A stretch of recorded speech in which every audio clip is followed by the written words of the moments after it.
morning, everyone.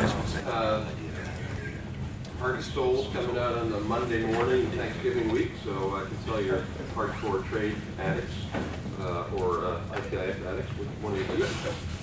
So I want to welcome you to an event which, as you can see by the screen, is about a report we've issued recently called The Good, the Bad, the Ugly, and the Self-Destructive of Global Innovation Policy. And this is a report that is based on a lot of work we've been doing over the years looking at how countries are systemically distorting trade patterns around what we would call innovation mercantilism, using a wide array of unfair and illegitimate trade practices, including domestic policy practices, to give unfair advantage to their technology industries and give unfair disadvantage to foreign technology industries. And so what we're going to do today is have a brief presentation of the report. I'll talk a little bit about the policy findings, and then we'll have three great panelists here to respond to that, and then we should have plenty of time for questions and discussion, which we'll wrap up precisely 11:30. So I'll start on my far left. Stephen Ezell is the lead author of the report. Stephen is a senior analyst here at ITIF, focuses on innovation policy. Next to Stephen is Marcus Nolan. Marcus is the deputy director and senior fellow at the Peterson Institute for International Economics. And his work encompasses a wide range of topics, including the political economy of U.S. trade policy, the Asian financial crisis. He's written extensively on the economies of Japan, Korea, and China, and is unique among American economists who devoted serious scholarly attention to the issues of North Korea. He has been a senior economist at the Council of Economic Advisors, has a PhD from Johns Hopkins, and is the author of many, many books. I won't even read them all here. No More Bashing, Building a New Japan, The United States Relationship, Korea After Kim Jong-il, and a number of other books in that range. Next is Grant Aldonis. Grant is the principal managing director of Split Rock International. He is also holds the William H. Scholl Chair in International Business at the Center for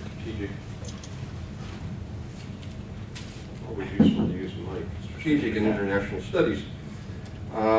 He is also on the board of ITIF, which we thank him for. And he's also on the board of directors of the Institute for International Economic Law at Georgetown University Law Center. Grant has a long and distinguished background in trade policy. He started as a foreign service officer at the State Department, then was a negotiator with USTR, then for over a decade was a partner at the law firm of Miller and Chevalier, where he focused on trade practices.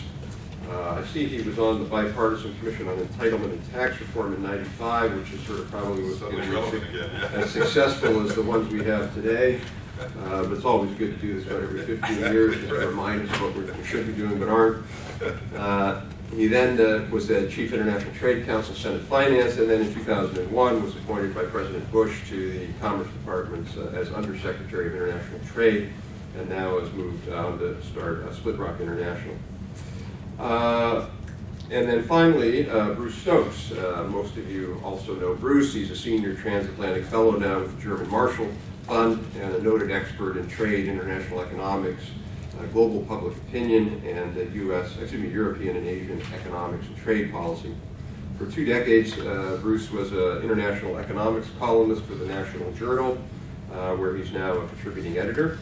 He's also a monthly columnist of the European Voice newspaper in Brussels. He's written many articles, including a book, America Against the World, How We Are Different and Why We Are Disliked.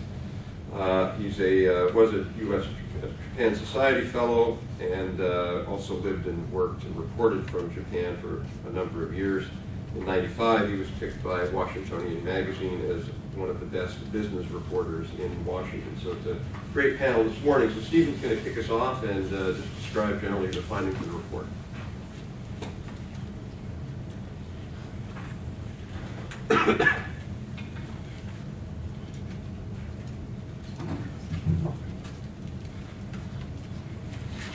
So good morning. Thanks for joining us. So I'll briefly give an overview presentation of findings from our report, the good, the bad, the ugly, and the self-destructive of innovation policy. The report examines how countries are implementing their innovation policies across 9 strategic areas.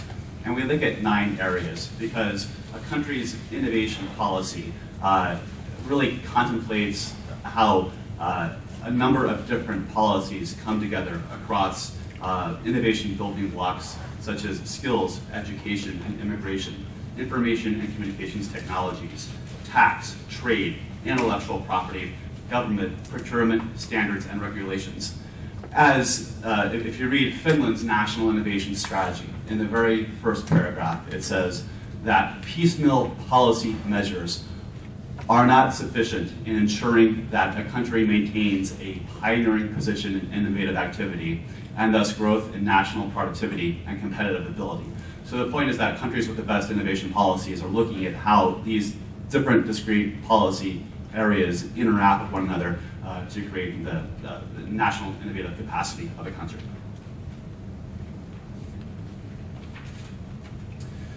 So I think we can look at countries' policies using a typology of innovation. And the point here is I think all countries have gotten the message that ultimately innovation drives long-run economic growth and quality of life improvements.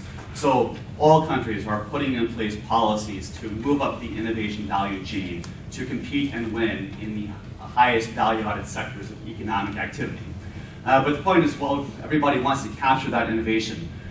They can do so in ways that are ultimately good, bad, ugly, or self-destructive for themselves and the world.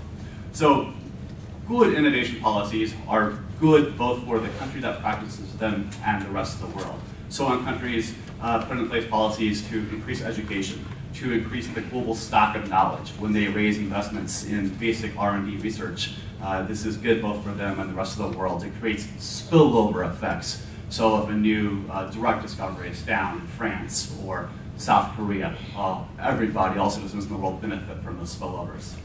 However, I think the issue here is that a number of commentators would say, well, any type of mercantilist, innovative mercantilist practices must be bad. So if countries are using policies such as currency manipulation, IP theft, forcing IP transfer, indigenous innovation policies, a lot of commentators say that that's just bad for them and bad for the world. But the point is that there are a set of ugly practices out there that do in fact work, that will in fact help countries win in the game of international trade. But they are ugly because they contravene the established rules of the international trading system and do so in a way that the country wins, but the rest of the world loses.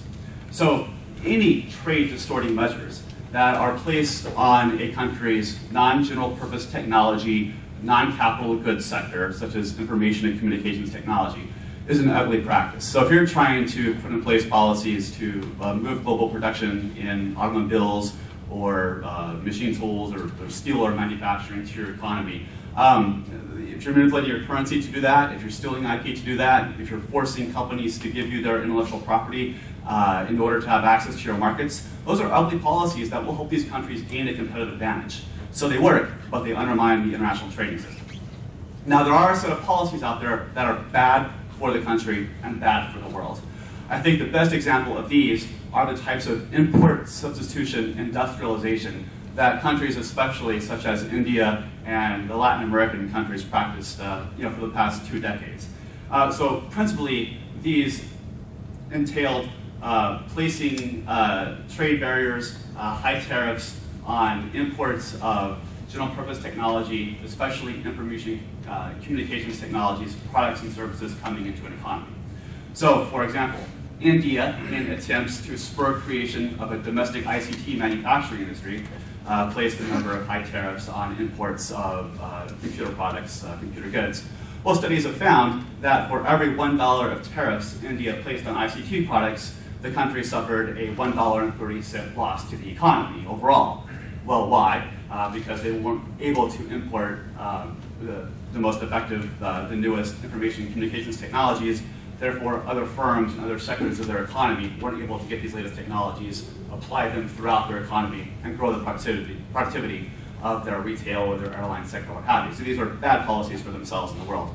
And then finally, we can think about a set of self-destructive innovation policies that are bad for the world that implements, bad for the country that implements them, but good for the rest of the world. So for example, countries that enact policies that make it difficult for them to either attract or retain high-skilled talent is a policy that's probably bad for you and good for the rest of the world. If you're a country keeping or putting in place very high effective corporate tax rates, that's probably bad for you and good for others. So the report looks at those 9 innovation policy areas against this framework of good, bad, and the ugly. So what we found was countries using a different set of perspectives to understand how they perceive international competition and how they compete. And here we've put in place a continuum of countries looked at in this report. And kind of the point to make here, the United States is here on the left-hand portion, and it really doesn't fully recognize that it's in international competition. It's dominated by neoclassical economic doctrines that suggest that, countries don't compete, only companies do. We find a smarter set of innovation policies coming out of the Northern European countries, Scandinavia, Canada, and Australia. And these countries realize they're in a global competition for innovation, but their basis of competition is mostly predicated on innovation policy and raising their games. So when countries raise their games through good innovation policies, we all win. We're all incented to enact good innovation policies to respond to others, and we all move up the innovation value chain in a good way. Europe, for the most part, plays to win, and they generally play by the rules. Every once in a while, Europe will fall off the rails a little bit, and they'll try and reclassify information technology products to get around the ITA agreement. Maybe they'll have some data protection laws that are anti-competitive. But for the most part, Europe is on board with the rules of free and fair trade. You start to look at Brazil, India, Russia, East Asian countries, and these countries are more often subverting rules of international trade when it's to their advantage. And China is just at the far right, doing anything to win, including degrading the international system by lowering their game and lowering others' games. So when China blatantly manipulates its currency by 20 to 40%, it puts the rest of the world in a position where it feels that it also has to do so, or it risks falling behind. And so that causes Singapore and Taiwan and others to also start to manipulate their currencies. The point here, China, has kind of said, well, the United States, you're not showing us the right way forward, clearly with the economic problems you had. China's saying, we don't need your model. But our model is not the point. The point is the Swedish model, the Scandinavian model. Just because the US doesn't have the right innovation policy doesn't mean China should just say, we're not going to look to good countries that could be exemplars of this. So, as Rob suggested, countries are increasingly trying to move up the innovation value chain using mercantilist, technology export-led growth practices. And this technology mercantilism is a shortcut to growth, designed around the view that exports are fundamentally better than imports in achieving economic growth, and these distorting policies take a number of guises, as I said, such as pricing under cost through dumping, subsidies, or currency manipulation, or policies that limit imports of other countries' products, whether through closed markets, forced technology transfer or offsets, standards manipulation, IP theft, or indigenous innovation policies. And what's interesting about countries' mercantilist practices is the differing dynamic effects they have on both foreign workers and their own workers. So what this chart here does is it looks at a set of mercantilist practices and says, okay, what is the impact on foreign workers and foreign consumers when countries put in place policies to steal IP or force inward investment? And what we find is that domestically, the impact here of foreign countries' mercantilist practices is uniformly negative on our workers. And they're for the most part neutral with regard to our consumers. Our consumers benefit when they're able to go to Walmart and buy cheaper products that have been imported from mercantilist countries. So there is, the point here is that policymakers need to understand that other countries' mercantilist practices have differing impacts on our domestic workers and our domestic consumers, and think about the political ramifications of that. Now, in contrast, the impact of domestic innovation policies in other countries on their own workers and their own taxpayers is reversed. So in those cases, for the most part, of course, mercantilist policies are positive for their workers. So when they're manipulating currencies so that they can sell products more cheaply on international markets, that boosts production, and that is good for domestic workers. However, of course, in a number of ways, those policies are bad for both consumers and taxpayers. And we include taxpayers here because a number of countries' mercantilist policies, such as if they're trying to encourage inward direct investment, they're usually giving out subsidies to attract companies to bring them there. Well, those types of wasteful subsidies are negative for domestic taxpayers / consumers. But obviously, since countries that have manipulated their currencies are causing foreign imports to cost more, that's bad for domestic consumers. And if countries are distorting their information and communications technology marketplace, then that's also bad for consumers because it means computers cost more, they don't get the latest technology. And it's also bad for their domestic industries because they're not able to get the latest, greatest information technology products to drive productivity growth in other sectors of their economy. So the point here, I think, about trade globalization and innovation is that it has a more nuanced set of impacts on consumers and taxpayers and workers, both in domestic and foreign countries. And so we need to have a more nuanced understanding of the impacts of mercantilist policies. One of, or perhaps the biggest mistake countries make when they implement mercantilist policies is this focus on exports. But the reality is that exports don't lead to jobs and not necessarily to higher incomes, especially for mid-sized and large nations. The notion that systematically running up huge trade surpluses is good for an economy is fundamentally wrong for several reasons. First of all, the notion that these countries have to rely on export-led growth to ensure continuing economic growth and political stability is just flat wrong.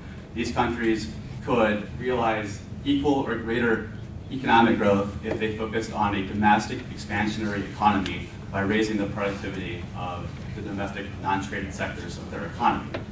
Moreover, this running up of huge trade surpluses is actually bad for consumers. So in 2008, China had a $426 billion trade surplus.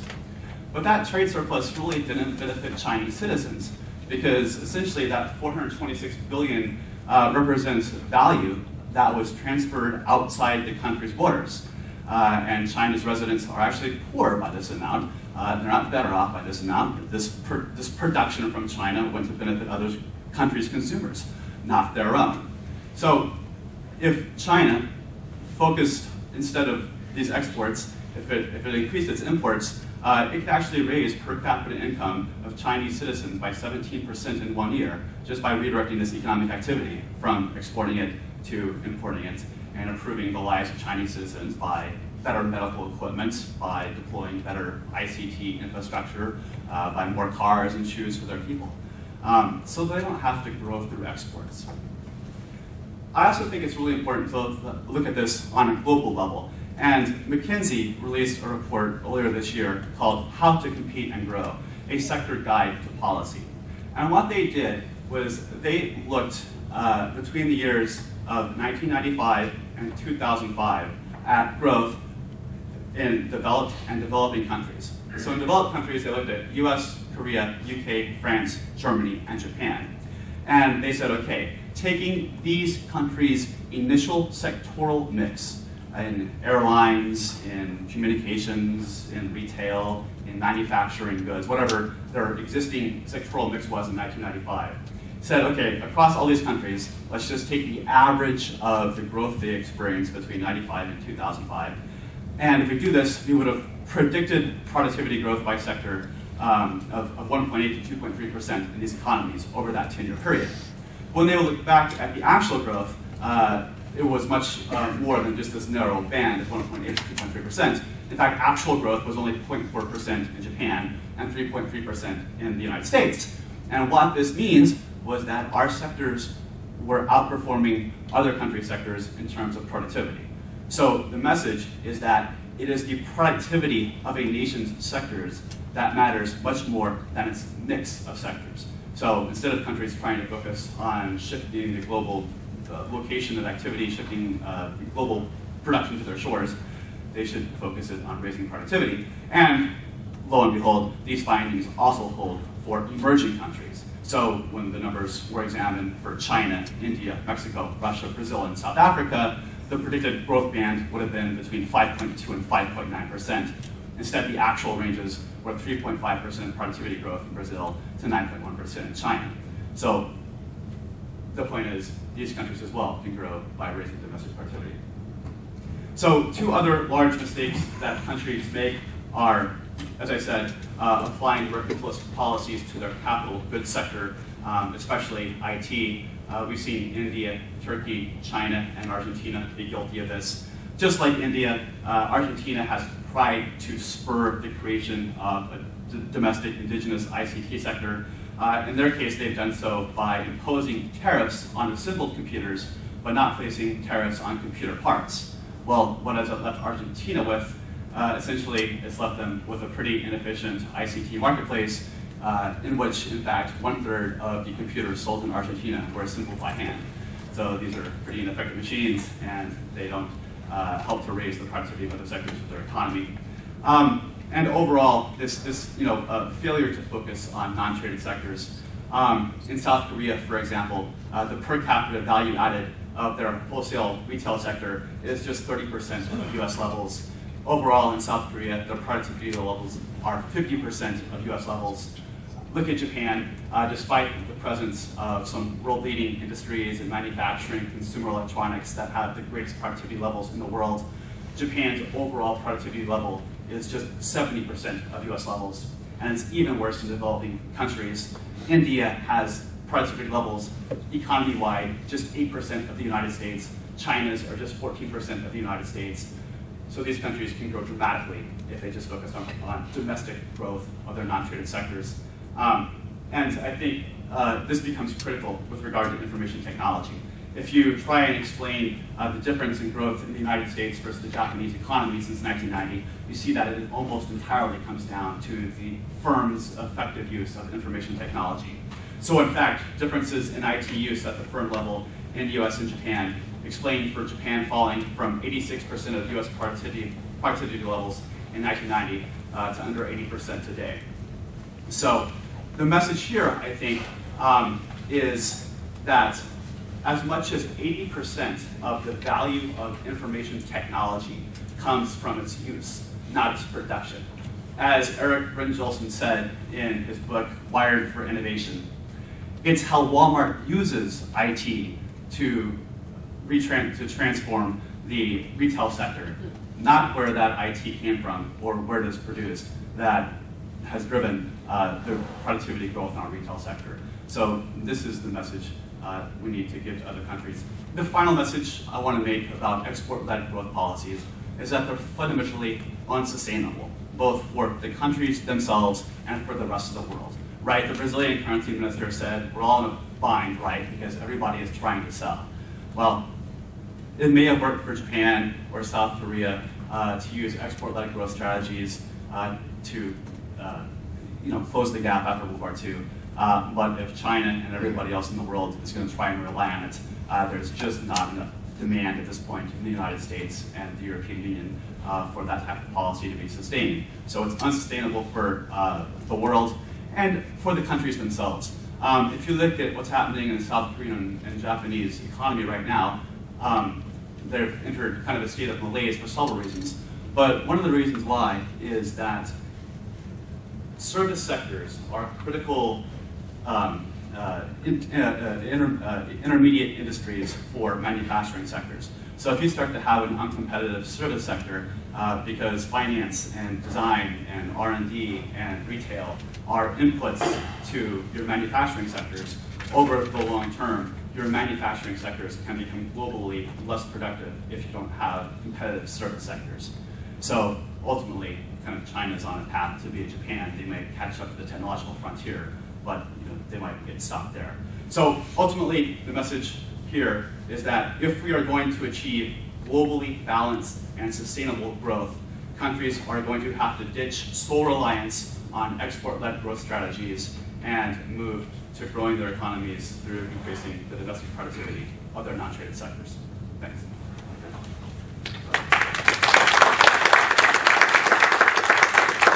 Thank you. Before I turn over to the panelists, I want to talk a little bit about what are the policy implications of all of this. So I think policy implications are twofold. One, domestically, in the US, we really don't think this is a problem. And internationally, most countries don't think this is a problem. And that's really the challenge. So I was on a panel recently with the head of the broadband strategy for Brazil. And after the panel, I asked him, how things going? He said, well, things could be going better. And I said, why? He said, well, it's really hard to convince policymakers in Brazil to have a national broadband strategy and get broadband expanded throughout our country, because all they want to think about is where can we get jobs in the short run. And the best way to do that is to give a whole lot of subsidies to Embraer and these other exporting firms, because then we know we're going to get jobs right away. So all these countries are sort of in a box. They put themselves in this mental box, this policy box, and they can't get out of it. Here in the U.S., a few years ago, we had done some work on this, and so I was at a dinner, and there was a member of Congress giving a talk, and after the talk, we could ask questions, so I asked a question, and I listed sort of all of these practices, and I said, don't you think these practices are problematic for the U.S. and that we should do something about it? And he thought for a minute, and he goes, well, we all know Adam Smith said that mercantilists only hurt themselves, so I don't really think we should do anything. These countries are just deluded and they're hurting themselves, and if they want to do that, that's their business. So there's this sort of fundamental denial in the U.S. that in his view, all of these practices were in the bad box, or even the self-destructive box. They certainly weren't in the box of hurting us. Actually, I guess they would be all in the self-destructive box for that person. Another example recently, I won't say who this was, let's just say a really, really, really prominent economist who happens to be in power right now, who I was told in a meeting said, we don't really need to worry if the Chinese want to subsidize their clean energy industry, because American consumers benefit. So if they want to have all these policies, we don't really care. So now if you go back to this, what that person was referring to was that top line, and really just thinking only of the green. Why bother? Why not worry about it? Well, the answer is because those policies hurt U.S. workers. They're not just about benefiting U.S. consumers. The Chinese aren't stupid. They're doing these subsidies because ultimately, as any kind of predatory pricing monopolist would do, they think they're going to gain market share in the long run. So what do we need to do? Okay, we need to do, I think, several things. The first major thing we do is we need to develop a global consensus of what's going on and why it's bad. And frankly, I think the administration's been working in that direction, but it's something that we can't do alone. We've got to bring in other countries who see the world the same way we see the world. And I am going to be chauvinistic here for a second. I do think that the way we see the world is better than the way China sees the world. I think that we and the Brits and the Australians and a bunch of other countries are committed generally to open trade and playing by the rules. And I think we need to set that as a standard. Now, to Stephen's point, I wouldn't go so far as to say that we're the ultimate model. I do think that other countries that are more willing to say, yes, you know what, we need a proactive innovation policy. We need a better R&D tax credit. We need to invest in science funding.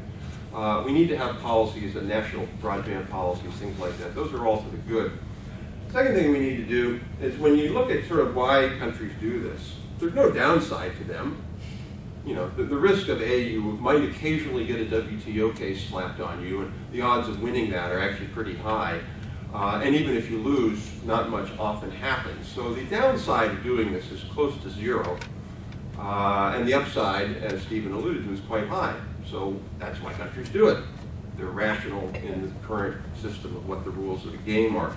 So we need to start changing the rules of the game. One place to do that would be for the IMF to basically say, we are going to put countries on a blacklist, and if your raison d'etre, if your entire organizing principle for your economic policy and innovation policy is mercantilism, good luck, you're on your own. We're not going to help you. World Bank is not going to help you. We are going to cut you off. AID is not going to help you. And we will instead devote our resources to supporting those countries that generally do a good job. So an example would be Chile versus Argentina. We should be helping Chile. Chile is a country that really does try to play by the rules. Argentina is a country that has no interest in playing by the rules. So why don't we send a message with some incentives towards that? Third thing we could do is we need to be much more aggressive at bringing WTO cases. We don't really do anywhere near enough of that. We need to expand USTR. Part of this is a resource issue. But we've got to raise our game in the sense of going after other countries that are systemically cheating now. It was very good that we won the ITA case recently. This was a case that Stephen alluded to, the Information Technology Agreement, one of the best trade agreements ever signed. And yet the Europeans were systemically manipulating it by calling a 21-inch LCD monitor a television. If you call it a television, you can slap a 14% tariff on it. So we acted, finally. We took a case. We won decisively. And hopefully that will mean that they stop doing that. But that's just one of many, many kinds of examples. The problem is that we end up playing this whack-a-mole case. We're like, oh my gosh, the Chinese are doing this new thing. Why are we surprised? So when the Chinese did their value-added rebates on semiconductors, and we forced them to not do that, and now they're going back and trying to do it a different way, we're all surprised that the Chinese are doing this. The Chinese main goal is to do this on a regular basis. Now they've switched over to indigenous innovation. So it's not as if they're going to stop. It's not as if these are anomalous cases that come up one at a time and we win them. These are systemic patterns that I would argue we've really got to be much more systemic on. And the last point would be, I think it's worth talking about a new kind of trade partnership. So recently the administration talked about a Trans-Pacific Partnership where we would bring in a bunch of countries in the Pacific region, mostly APEC countries, I believe, which I think is a really good idea. I think it's a great idea, but one thing I would do with that would be say, you can't join this club if you're a systemic mercantilist. You can join the club if you renounce mercantilism. Hi, I'm Zimbabwe. I used to be a mercantilist, and now I'm not. And if you do that, then you get to join the club. In other words, I think it's really time to say at the end of the day, we really don't need to do this in the world. These other countries can grow systemically without having to do these kinds of practices. And I think as the world leader in terms of so many areas, I think it's incumbent upon the U.S. to move everybody in that direction. So with that, thank you very much. And we will go in order. Grant, why don't you go first? Sure. Well, first of all, thank you, Rob, and thank you, Stephen. It's a great report. I might have some differences about the weight on some of the recommendations, but I fully embrace the underlying analysis. The striking thing about reading this and then thinking about what countries have done with innovation policy is that they've learned one lesson, which is that, along with Paul Romer thinking hard about growth and how growth theory has sort of emerged over the last 20 years, it's driven by innovation. It's driven by changes in entrepreneurial decisions, actually, that then create a flow through the rest of the economy that raises productivity as a whole. What it sadly does is ignore the lessons of that, which is you create that opportunity rather than providing an offset or an advantage to an existing enterprise. And what that means is that set-asides, subsidies, standards, trying the value-added rebate on semiconductors and a variety of other things doesn't actually yield the innovation that drives productivity. What you really have to do is systematically align the incentives in your own economy in a way that fosters entrepreneurial innovation. And what that means as a practical matter is you need to be making your economy, since this is the real basis of global competition at this point, attractive to capital, talent, and ideas. And the individual set-aside, particularly, let me take the Chinese example, that helps a red chip company compete against some of the best companies in the United States, is not actually encouraging the kind of entrepreneurial innovation from the bottom that would drive productive changes through their economy. What it's designed to do is create jobs. And particularly in the setting we're in right now economically, everybody wants to create jobs. What we largely ignore, again, flowing from growth theory, is what actually creates jobs. And at the end of the day, it is a productive entrepreneurial economy, not one that is trying essentially to shift employment from consuming countries to producing countries, which is what a mercantilist policy tries to do. And there, I think the report is absolutely accurate.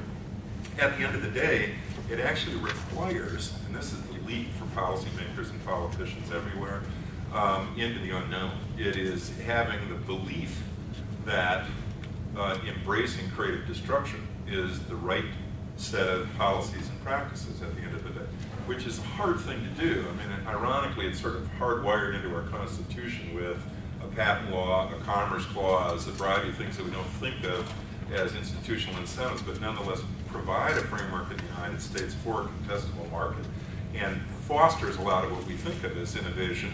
We have a tendency to overlook that, as do, I think, other countries in terms of the basis that provides for what drives a lot of what has been our success over time.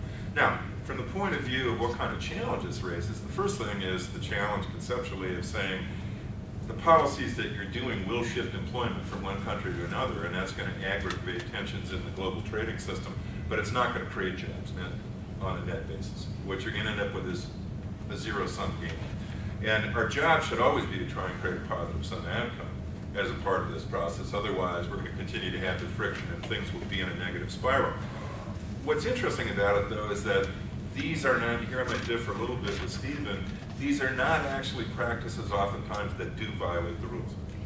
What we should understand in the global trading system is that it focused laboriously on trying to remove tariffs, which were the principal obstacles that were imposed in 1930 in the middle of the Great Depression. What they don't really cope well with are things like an indigenous innovation strategy.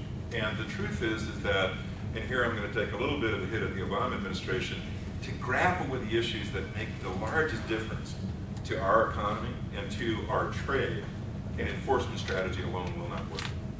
At the end of the day, you have to be at the negotiating table trying to create the rules that actually provide for a contestable market and start to weed out the kind of mercantilism that Rob was describing. And many of the recommendations reflected in the report, as well as what Rob was talking about, really embraces that. How do you systematically go after this approach rather than making it an individual case about value-added taxes, whatever it might be?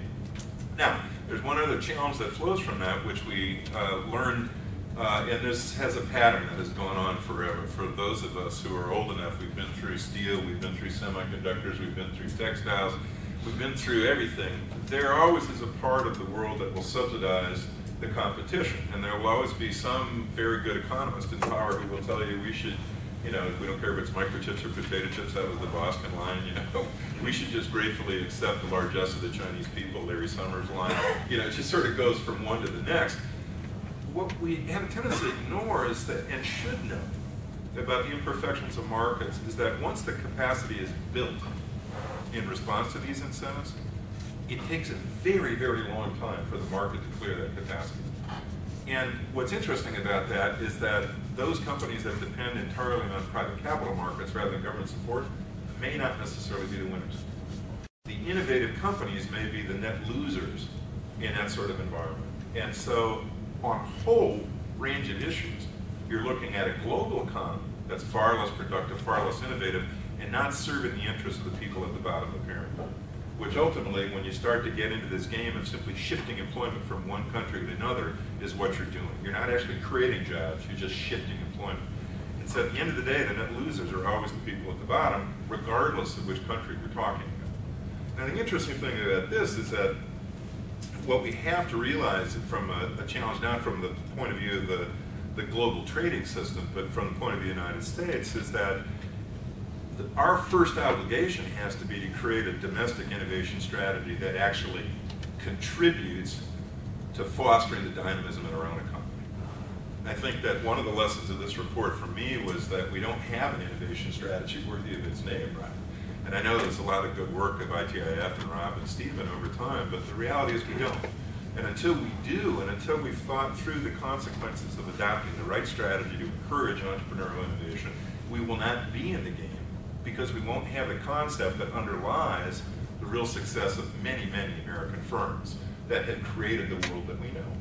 So, ironically, we're ignoring our own history, and as a consequence, referring to your comments with the Congressman Rob, we're not actually understanding what we should be doing for the benefit not only of American companies, but American workers at the day. And then internationally, I have to say, until you have a conscious and intentional strategy of trying to create a system of rules that does clear this stuff out of the system, and you're at the negotiating table constantly trying to encourage that on a global basis, a regional basis, wherever you can, you're not going to succeed, even if you adopt an effective innovation strategy of your own. So at the end of the day, my own view is you don't get far by playing whack-a-mole. You don't get far in terms of a lot of countervailing duty or anti-dumping cases. What you have to actually do is create an environment, this goes again to Rob's good point, that is an incentive for the outliers to come into a system that embraces the kind of entrepreneurial innovation that actually will drive global productivity over time. So in my own view, Asia is the right place to start, because that's where we have a number of the problems. We have one good thing going for us, which is the Chinese policy. In a weird sort of way, what they've done is they've tried to raise Chinese companies in the regional value chain in Asia, so they're no longer the final assembly point, is they've really upset the regional value chain. The opening of Asia's market regionally allowed countries to find themselves a spot in the regional value chain. And as a consequence, China's upsetting that now, and that means they're open to new ideas. It's time for us to actually create what I would describe as not a free trade agreement, but a common commercial environment, where the underpinnings of that common commercial environment embraces exactly the sorts of rules you described. Okay. Okay. Thank you, Grant. Marcus.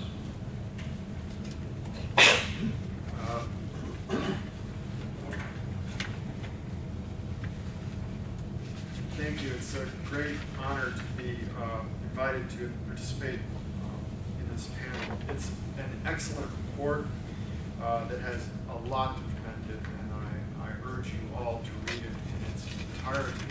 One of the things that I found so nice about it is that it avoids the kind of techno-fetishism that I think work on innovation has an unfortunate tendency to lapse into. And instead, clearly and I think correctly recognizes that technology and productivity and innovation really should be embedded into a broader discussion of economic life, because ultimately what we're interested in is not technology per se, but we're interested in economic welfare and prosperity. And I think the report does a really good job of that. It has a very broad view, integrating not only things about the U.S. economy, but the global economy broadly. In my remarks, basically I like to organize it in two parts. Or three parts. One is to first step back and basically just say in my own words a bunch of things that Stephen said, just to reinforce them. Talk a little bit about some particular issues of political economy, focusing on Northeast Asia, because that's something I know something about. And then finally pick up on Grant's point about the policy recommendations that Rob raised at the end. So the basic point of economic life is to deliver prosperity and material well-being to people, and technology and innovation have a role to play in that. But raising productivity, while partly a function of technology or innovation, is narrowly construed, is part of a broader process of changing the composition of economic activities, and as Stephen really emphasized in his presentation, really putting those technologies and innovations to use outside the sector in which they were developed. I mean, that's really what we're trying to accomplish. And that leads us to a very broad consideration of policy, that even focusing on the traditional innovation aspect of increasing productivity, a panoply of more generic factor market policies in the labor markets, in capital markets, could have a major impact both on the development of technology and its diffusion throughout the economy. So examples would be financial market policies that support the commercialization of innovation that may occur in universities or national research laboratories or other non-commercial institutions. This is not so much an issue here in the United States, but turns out to be a big issue in Japan and South Korea, is labor market policies that allow people to move between the commercial sector and the university sector and research laboratories and so on. One of the problems that those countries have confronted is they basically have a pension system that locks you into a single institution for life. And so it essentially discourages people from moving, it discourages startups. Here in the United States, an aspect of labor market policy that the report mentions would be immigration policy, which is going to be more of an important policy in Northeast Asia in the future.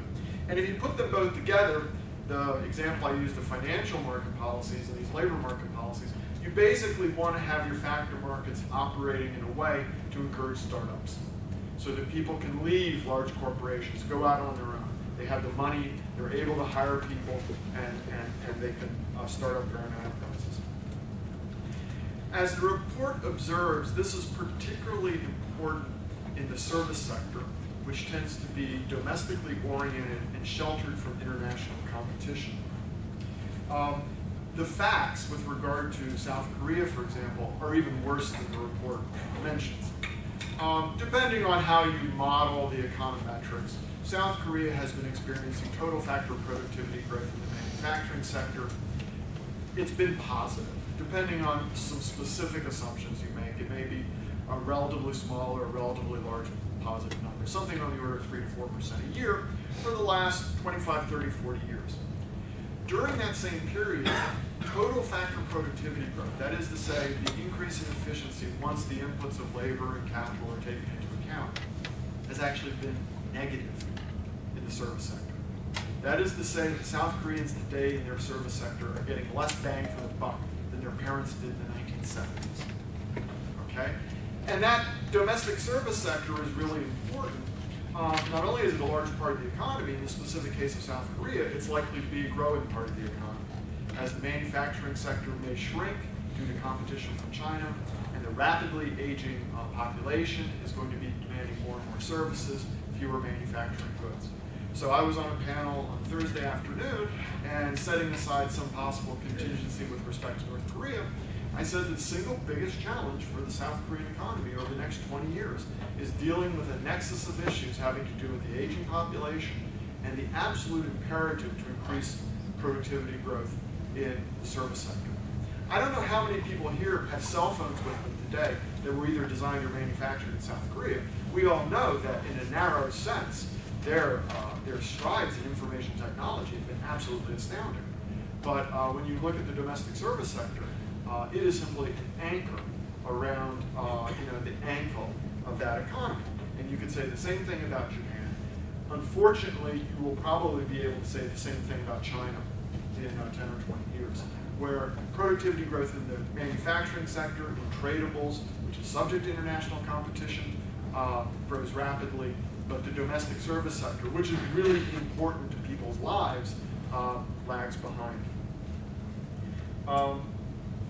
The point of this sort of lengthy preamble is to simply underscore that promoting innovation and productivity is more than simply focusing on technology. And as I said at the outset, this is something that this report does really well, to embed those important concerns in a kind of broader rubric. Now, presumably one of the reasons the organizers invited me to come here this morning was because I had done work on Northeast Asia, particularly on Japan, South Korea, and Taiwan.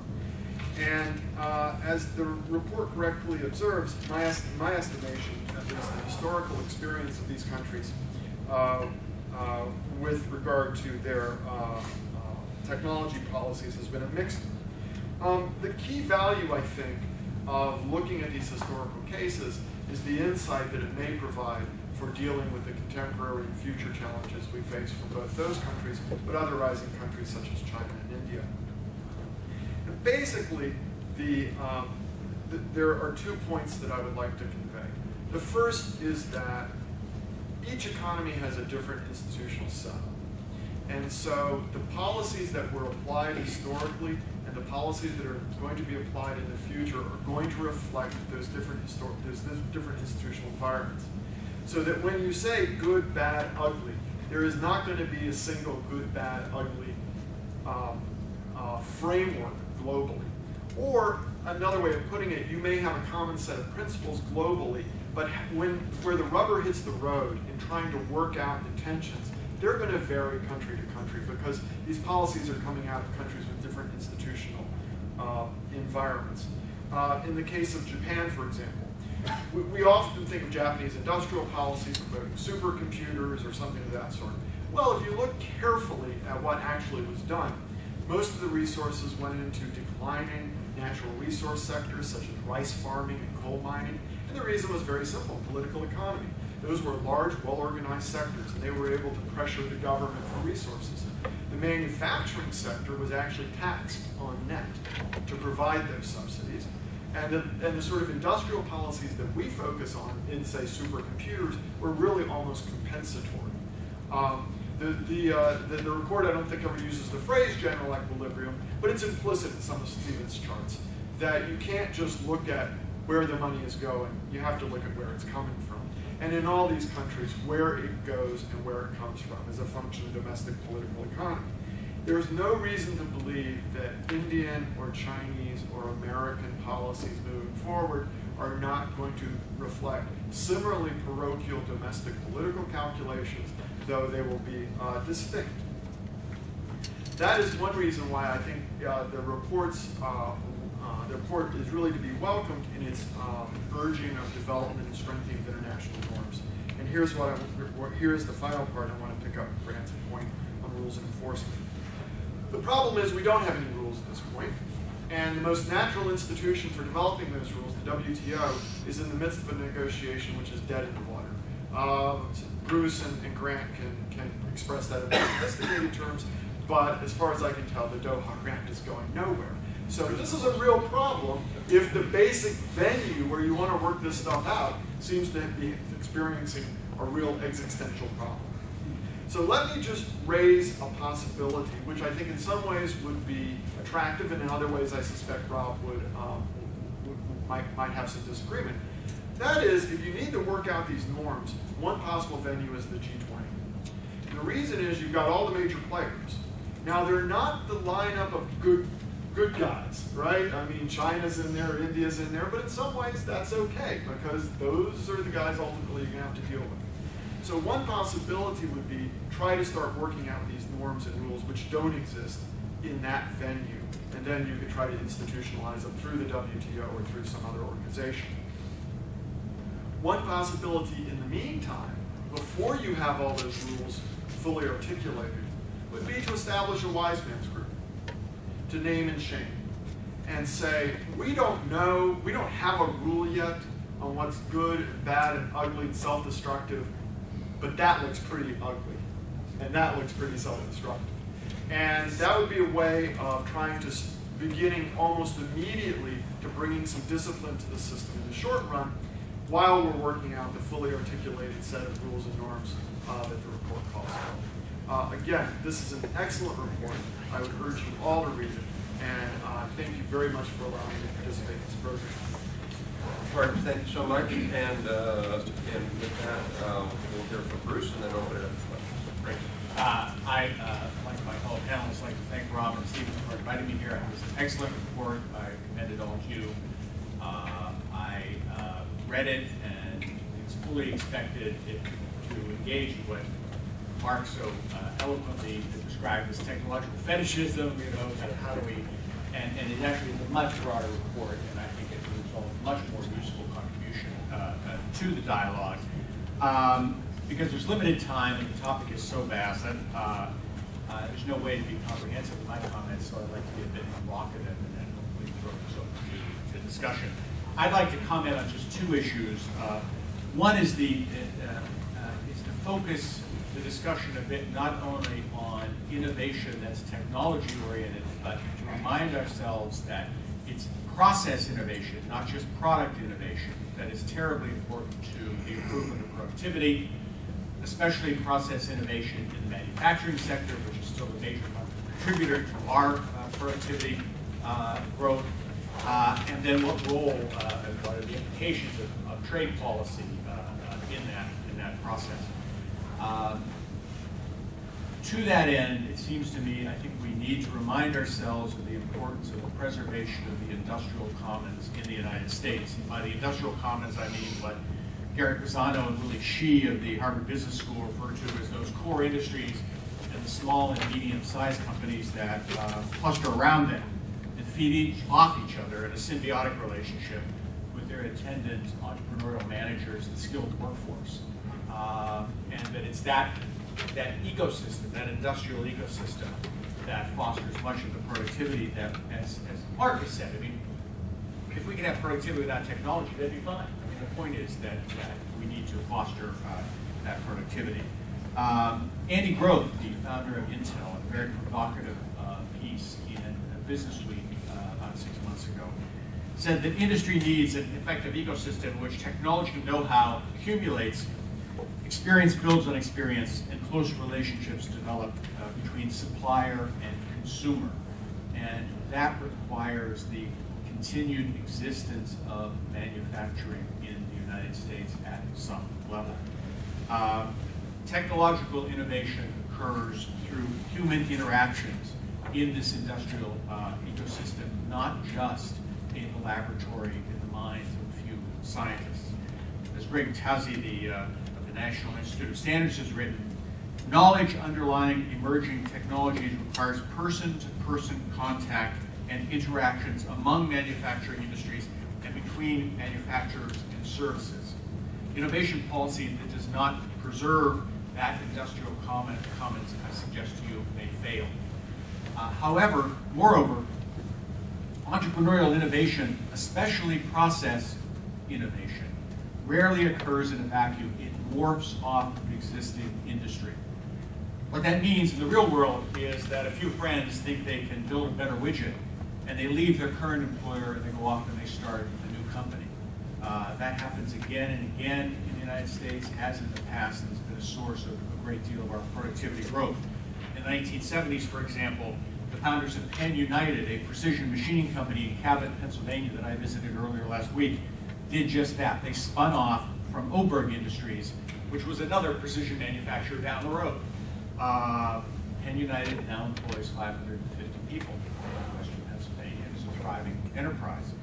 Ironically, Oberg, the company they spun off from, had in the late 1940s spun off from Allegheny Ludlam Steel, creating their own precision machining. So this process feeds on itself, and one of the challenges we face is to preserve that environment in which that process can take place. Absent that, in the future, it seems to me, once American manufacturing enterprises have moved abroad, the process innovation and the entrepreneurial innovation that comes off of those processes will take place elsewhere. And it won't be American entrepreneurs leaving their company, starting small and medium-sized firms, contributing to the productivity of the United States economy. It will be Chinese entrepreneurs creating their own companies, as is the natural process. And I think we can't lose sight of that importance. Moreover, without a substantial manufacturing presence in the United States, we will, it seems to me, lose the potential for the kinds of both process and technological innovations that have driven the economy in the past.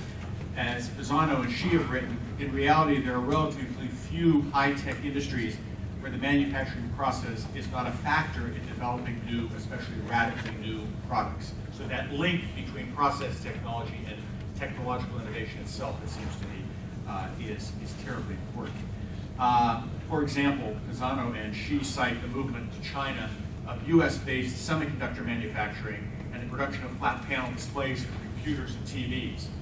Many American economists dismissed concerns about such outsourcing, arguing that such activities were not core manufacturing activities going forward. But experience making chips and screens gave the Chinese expertise in processing ultra-pure crystalline silicon into wafers and experience applying thin films of silicon onto large glass sheets.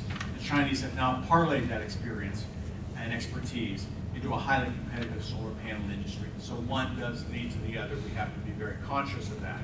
So I would argue that a critical mass of domestic manufacturing matters for future process and technological innovation, and that leads us to the kinds of trade policies that might preserve that industrial commons. I think we have to start with, a reality that we've learned from the financial crisis and the unsustainable level of our current account deficit that preceded the financial crisis, and that is that America needs to make more of what it consumes, and not only to rebalance the current account, but also to assure a dynamic, innovative environment in the United States. As ITIF has noted, currency policy matters, and a fairly valued dollar is critical to ensuring that the technologies are produced and sourced in the United States, and that foreigners choose to manufacture them here. But recent experience with the euro suggests that this is a bit beyond our control. That, as you will know, until November, we had a weakening dollar against the euro, and then a year ago, all of a sudden, the dollar began to strengthen against the euro over things that we had no control over. So I think there's limits to currency policy, although it's very important. We also need a government policy, especially when dealing with countries like China, that have not signed the WTO Public Procurement Code, to encourage the purchase of manufactured goods in the United States using taxpayer money. This is WTO legal. When we deal with countries like China, it also sends a message to our supply chains that there's a future to business in the United States, which is terribly crucial for manufacturers thinking of where to place manufacturing in the future. No longer should the immediate cost savings of imports be assumed to outweigh the benefits of preserving the industrial commons.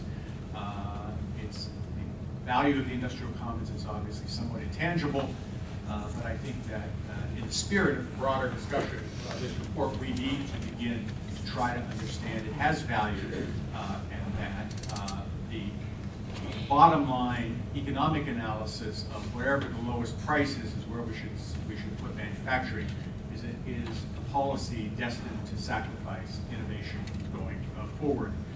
China has long leveraged American and European firms to invest in China if they want to sell there. So it's time, it seems to me, that we practice a bit of the jujitsu ourselves. As an example of this, I would point out to you in August, the United Steelworkers convinced a Chinese windmill firm to buy from American suppliers many of the components for a Texas wind farm that they were building. The Chinese agreed to do this because the steelworkers said they would tie them in court for years if they didn't. It's the kind of creative use of leverage that I think we need to exercise more fulsomely. Finally, it seems to me, I agree, I think we need international cooperation and negotiation and problem solving going forward. I would suggest that we work more closely with the Europeans to create common technological standards for the transatlantic market, which is still by far the largest market in the world. If we don't, we risk the Chinese setting those standards for us. And if you don't think that's important, just ask Apple and their efforts to get the iPhone approved in China. That I think is a roadmap for what's ahead if we do not develop our own standards. And I would say, inter alia, that's going to be very difficult because at the end of the day, the Europeans and the Americans have different views on standards, and we're not, in theory, we should be able to work together. In practice, it will be much more difficult. With that, I'd like to close. I hope I've been provocative enough to stir somewhat of a conversation here, and thank you for inviting me. Great, thank you.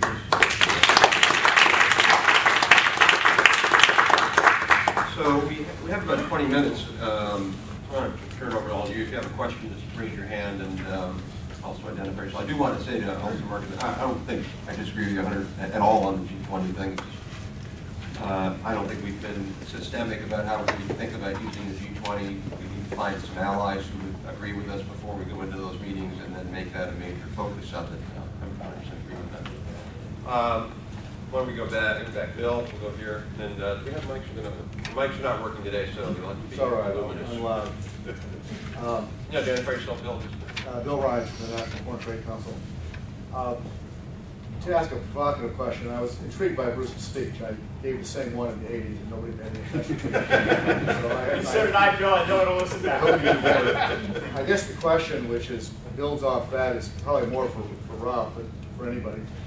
A, isn't it too late to recapture what Bruce says needs to be recaptured because so much of the industrial base has gone somewhere else? And B, if it's not too late, don't we have to do the very things that the report criticizes other countries for doing in order to succeed?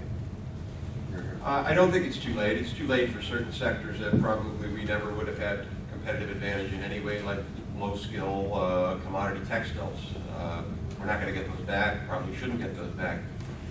There are a whole set of other industries that we still have here that that are more capital intensive, that are more knowledge intensive and more skill intensive, that I do believe we can gain global market share if we had more favorable policies, both domestically as well as internationally. For example, in our view, we should have first-year expensing to do CapEx for all manufacturers, all companies. That would a better R&D tax credit, those kinds of policies. And then, do we have to do the same thing? Look, I think one of the problems is the U.S. has the best non-traded sector, I would argue, in the world. Our productivity is better than almost anybody, maybe a few little teeny countries like Finland or something. We have the best non-traded sector. We don't have the best traded sector, and we're sort of almost the yin and the yang of these other countries where they've got great traded sectors and abysmal non-traded sectors. So I don't think it's a problem if we take some more active steps. I know that several people, like Preskowitz, for example, has argued we need a national program to give subsidies or incentives to U.S. companies so they don't go offshore if they're in these big, they're comparing a deal from Japan or a deal from Europe. We need to put something on the table as well. So I think there's lots of things we can do that aren't problematic in that regard. But I think unless we also, we need to do two things as a country, and we're not doing either one of them well. Develop a strong and robust national innovation policy and develop a better approach to these other countries, which is what Grant and Marcus and Bruce talked about. Let's go to... Mr. Rob, if I could just Yeah, add on that. go in order.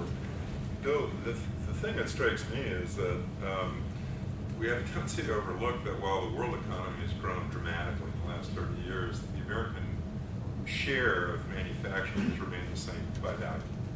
And the mix within that has changed a lot. But we have a tendency to overlook the fact that our manufacturing sector is still larger than every economy except Japan and China. So does that mean you don't agree with Bruce?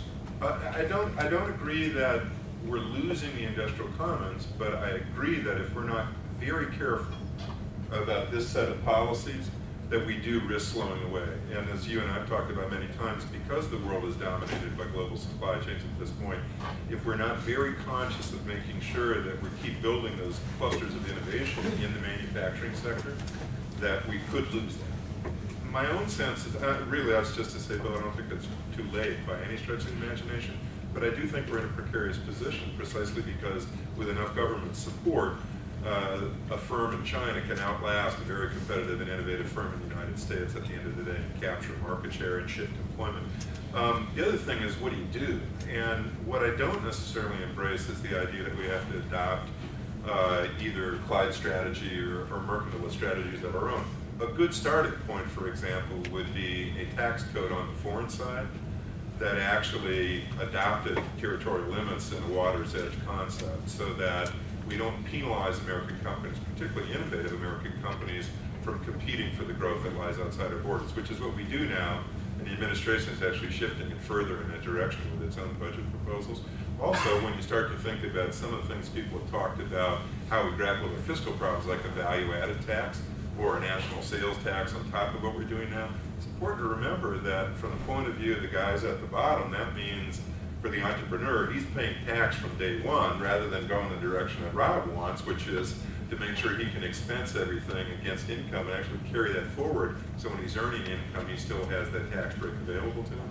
So there's choices that we could make that are actually far more pro-innovation and pro-market without actually having to buy into the mercantilist strategy that others have. That ultimately is a dead end as well. Ken, one quick thing though, there's some new research that I find fascinating, partly because we did some of it. But there's a study that we did, it's on our website, it's looked under TASI, because it was an article I responded to Greg's on, and then also Dan Luria at Michigan. I believe Sue Halpern, I think that's who did that study. All of us came up with, I think, a very striking and troubling, interesting finding, which is that the current BEA output measures of U.S. manufacturing are dramatically overstated. And so, Grant, I used to believe that, because that's what the numbers tell you, that output per GDP has not gone down. I think the BEA numbers are dramatically overstated, and now's not the time to go into that, but in our analysis of those numbers, and Sue Halpern and Dan Luria, all three independent studies, we suggest that U.S. manufacturing output has gone down about 30% of share of GDP in the last decade, as opposed to what they say, which is that it's stable. And that, to me, is a critical question to get right. We simply don't know. There's no doubt. And if it's more there, then it's kind of... For example, one of the sectors within the manufacturing sector that has grown dramatically is petroleum processing. Well, that means we're importing more oil and having to process it. Now, does that mean we're stronger or weaker as a result? It's one of the issues, but you're right. Ken Jarbo, Athena Alliance, one of the same people who've been making those speeches since the 1980s. And I think, Grant, when I hear that, unfortunately, that's what we heard 30 years ago. If we don't pay attention, we will lose it. And I think we've been slowly losing it. Which gets me to the other speech I used to give 30 years ago, 25 years ago, when we did the Uruguay round. I was basically on record saying I thought that this was going to be the last multinational round that we would have, multilateral, multi-issue round, because the dynamics of the gap on the WTO, as you said, was all driven towards reducing tariffs. So you reduce I reduce my tariff, you reduce yours. And there was a self-reinforcing dynamic there. When we talk about the rules, as you guys have been talking about, there's no self-reinforcing dynamic. So given that, what's our mechanism for going after the rules? Honestly, Ken, it's to work. I'm not so good on technology here. But the first thing is that, the reason where the WTO is right now, I think, isn't so much of a pure focus on tariffs, although I think that's a lot of what it's done. It's because transactional costs have gone down generally, including by virtue of the Uruguay round. But technology and the political changes after the Cold War simply leveled the plane. And what that means is there's no requirement for vertical integration in many industries that used to exist. And if you think about the way we had structured trade policy and structured our trade negotiations, including, most importantly, within the WTO and the GATT system, it actually relies on the idea of vertical integration and arm's-length sales between independent buyer and seller. It's just not the world we live in any longer. And so the way I would look at it is the WTO and the way that we normally bargain, Ken, is actually no longer apposite to the challenges that American companies face. And this shouldn't be any great surprise that American companies are looking elsewhere in some respects to find the way forward. Because the WTO structure at its core is still based on something which they're seeing less and less themselves. Now, that's why I say, I think what we really have to do is focus on trying to create a common commercial environment where you really say, how do we align the incentives so that we are fostering as a community of nations this entrepreneurial innovation that I think Steve posits so well in the report and that Rob has really spent his life talking about, because it's a gift that creates a positive sum outcome. That should be that self-reinforcing cycle a little bit like we had with tariffs. But it requires this leap on the part of policymakers away from an idea of a Westphalian state system and the idea that we're still living in this world of arm's-length sales, to embrace the idea of a world economy based on creative destruction, and that a lot of what governments have to do is facilitate the adaptation and the change that Marcus was talking about. And that really does mean talking about fundamental principles about how you organize your economy and your society. That's why I would suggest you got to do that on sort of a sub-multilateral basis. I don't think we can do that in the G20. And I think particularly in Asia, what it means is trying to gather a group of states that are now disaffected from China, both because of the effect that China's policies has had on the regional supply chain, as well as they want to diversify the bet, so they want to keep the United States engaged. It gives us a point of leverage to do something in Asia that would invite China and India in, but create a much more powerful dynamic in the direction that the report suggests we all ought to be moving. Yes, sir, right there. Yeah. And I have several questions. The first one is that, do you think that the global production relocation is a natural process, or it was seduced by countries like China, India? So that is the first question. And the second one is, was United States the major driving force for the global liberalization, or it was China, India who drive that? And the third one is that a lot of your argument was, say, the domestic service sector was underdeveloped, while the trading sector developed much faster. But according to my study or experience, and the domestic service sector was not underdeveloped, and it's equalized. So then where does that kind of understanding come from? And my last question is that, say that, when we just want to find a solution for everything, is that evilize other partners and also implant this kind of protectionism policy? Is that from Schumpeter that we say we need destructive innovation? Is this an innovation or is just destruction? Thank you. Those are a lot of questions. 4 PhD theses. Let me just do the first one, and then is China and India sort of the cause of globalization? Clearly the answer is no. Globalization is an inherent fact, partly because of technological evolution, the development of the containerization and ICT and all that stuff. So I don't think anybody is stating that somehow China, there wouldn't be trade and there wouldn't be globalization and there wouldn't be lost jobs if it wasn't for China. I think the issue, though, is the nature of that and the structural nature of that, and the systemic large trade deficits. I think that's the issue. At least from our official position at ITIF is we're total pro-globalist. Global integration, global trade is a wonderful thing, but it really needs to be based on a set of rules that allow countries to capture their natural competitive advantage and help to build on it. So, I think you get services. I think you can definitely say that China's policies have had a direct effect on moving productive activity from the United States to their country. In the article you mentioned, the Simon and Xi, they look at the shift of manufacturing in certain sectors from China from 1998 to 2008. So whereas in 1998, the U.S. produced 32% of the world's printed circuit boards, by 2008 that fallen to 8%, and the experience in China had been reversed. They had grown from 7% to about 30%. You saw the exact same thing in machine tools, semiconductors, and clean energy production. So whereas in 1998, the U.S. produced about a third of the world's solar cells, we now produce about 12%. China's share has gone from 7% to 33%, and it's expected that by 2011 they'll have 2/3 of the world's solar cells production. So I think you can definitely see that their policies are having the intended effect of moving productive activity to their shores. I would also add, by the way, we often do debates here, and I don't mean that this should be a gang up on China, because that's not what we're trying to do, but also, if you're interested, or there are other folks, we would be happy to, I think it'd be very interesting for us to hold a debate. We'll see if there's a couple of Chinese colleagues who want to present and discuss, because I do think there's obviously a lot of mutual learning that can go on. Right here, sir. Sorry, Rob, before you go on, to your point, what I heard underlying that was, is an attempt to go after these policies an effort to prevent China from finding a new comparative advantage? So it's not simply the final assembly point for manufacturing in Asia. And that clearly is not what it's designed to do. But what that requires you to understand is that comparative advantage is not driven by the choices governments make. It's driven by the choices entrepreneurs make. And we don't spend a lot of time thinking about the trade world. We kind of take comparative advantage as a given.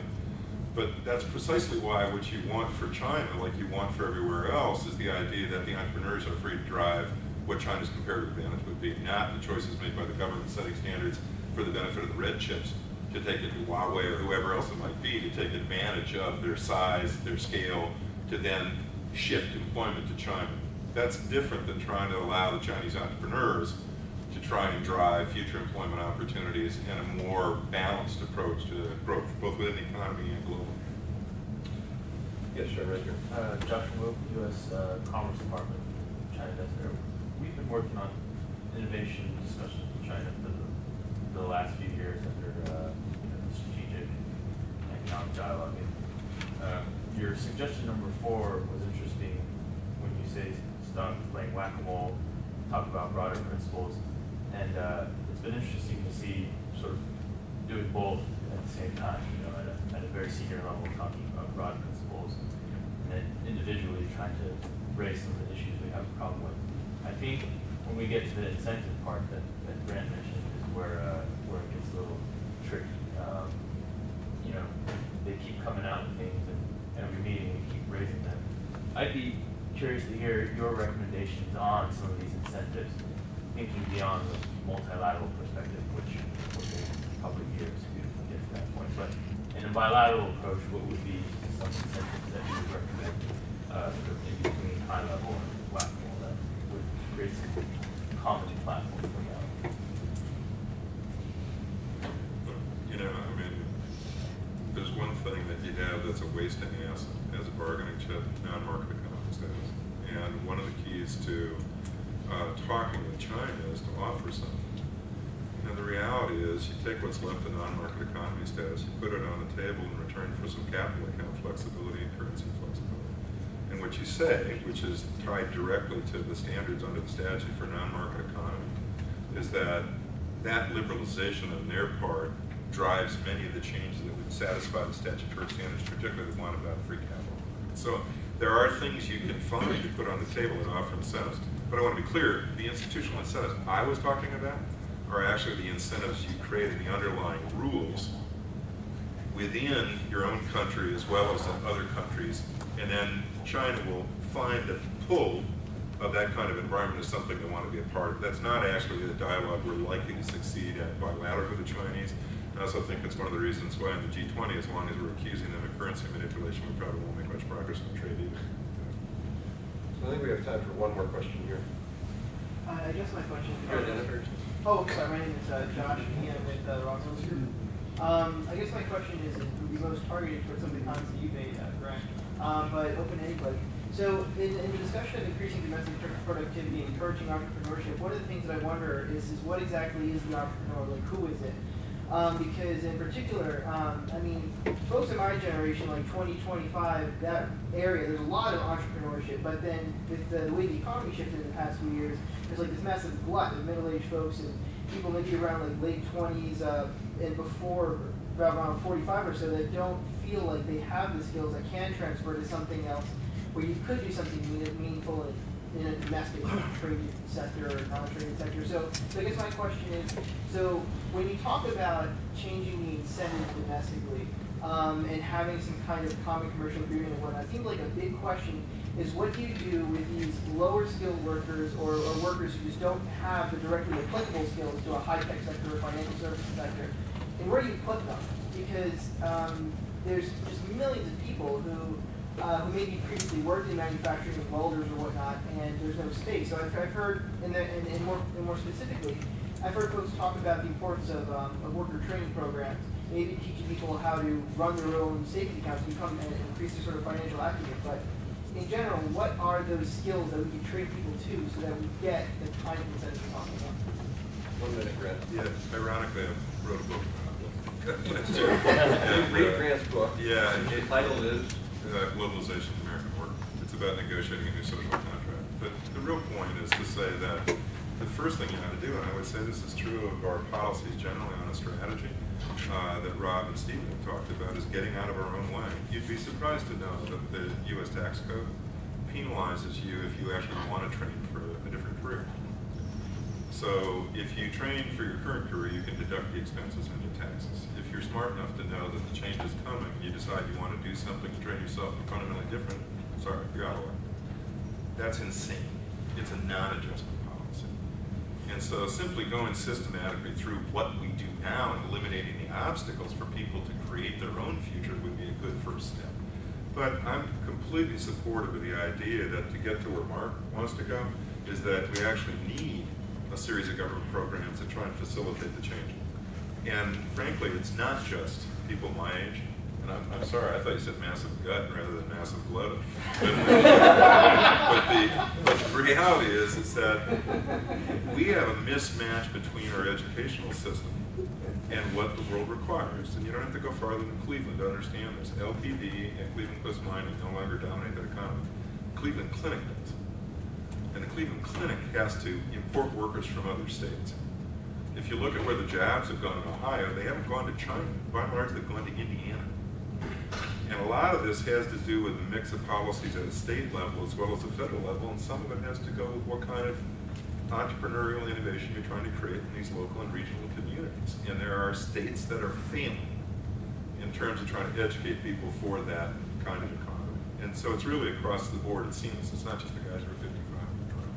I have a brief comment on that. Specifically did a study in April said there were 1 million jobs in the U.S. that have gone unfulfilled over the past 12 months because employers can't find the right skills in our own economy for them. So there's some number of jobs are out there that we just can't fill. Actually, it was 1,000,001 because we have one of those. trying to find an economist who actually has an understanding of this. We have to be able to Just to find give you an example, I was at a Vo-Tech high school last Tuesday. In Western Pennsylvania, in a traditional manufacturing area that is actually thriving relative to the rest of the economy in manufacturing. There were more students in the Vo-Tech cosmetology program than there were in the manufacturing program. Now, somehow the community incentives and the community ethos has to change. I have no problem with people going into cosmetology, and in fact, those were all women, and you wouldn't expect a lot of those women to go into manufacturing. But the point is, from a national economic point of view, the value added of a cosmetology worker is very little. The potential value added of a manufacturing worker is very high. So, you know, we have somehow our incentives also. I'm tempted to say you haven't spent much time in Western Pennsylvania. I actually think it was a cosmology program. Yes. It's a little different. So, well, I want to thank Bruce and Grant Marcus for really great comments, and thank you all. And I know they'll be here for a couple minutes if you have questions or comments for them. So please join me in thanking great.